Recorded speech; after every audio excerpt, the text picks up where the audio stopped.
মানিকচকে অগ্নিকাণ্ডের জেরে ভস্মীভূত বাড়িসহ বাড়িতে মজুত রাখা ধানের খড় এবং ধান ঘটনাকে কেন্দ্র করে রীতিমতন চাঞ্চল্য ছড়িয়ে পড়ে মালদার মানিকচকের ডোমাঠ জোতপাট্টা এলাকায়।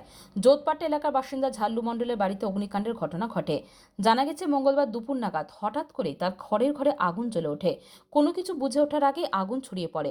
ভয়াবহ আগুনের তীব্রতায় ঘরের মধ্যে মজুত করে রাখা ধানের খড় এবং প্রায় 4 কুইন্টাল ধান পুড়ে ছাই হয়ে যায় বলে দাবি ক্ষতিগ্রস্ত পরিবারটির। স্থানীয় বাসিন্দাদের সহযোগিতায় আগুন নিয়ন্ত্রণে আসে। তবে কিভাবে ঘটল এই অগ্নিকাণ্ডের ঘটনা তা নিয়ে দ্বন্দ্বে রয়েছে ক্ষতিগ্রস্ত পরিবার। প্রশাসনিক সাহায্যের আবেদন জানিয়েছেন ক্ষতিগ্রস্ত পরিবারটি। লাগলো নিজেও জানি না। তারপরে দেখছি যে ওই যে ওখানে বসেছিলাম আমি, বসার সত্ত্বেও দেখছি যে বাড়ি থেকে ধোঁয়া বেরোচ্ছে। তার ভিতরে সব কিছু পাইপ মোটর ফিটফাট করতে করতে আর সময় কিছু করতে পারলাম না। তার ভিতরে আবার মেশিন নিয়ে গেলাম, ওখানে মেশিন থেকে নিয়ে এসে জল টল দিয়ে কিছু রকম কোনো রকম নিভানোর। এটা ছিল টাটির বাড়ি, ছিল টিন ছিল, এখানে ধান ছিল 4 কুইন্টাল ধান ছিল এখানে। তো বললো পুরলো কাঁড়ি, মোটামুটি আমার কাঁড়ি ছিল 8,000 টাকার কাঁড়ি কিনে নিলাম।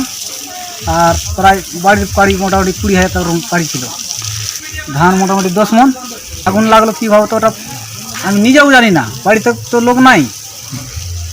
বাচ্চা আগুন নেমানো হলো তোমার মোটর দিয়ে, মেশিন দিয়ে, মোটামুটি সব নিয়ে আমার টোটাল এদিকে 40,000 টাকার উপরে, বাড়ি ঘর বাদ দিয়ে।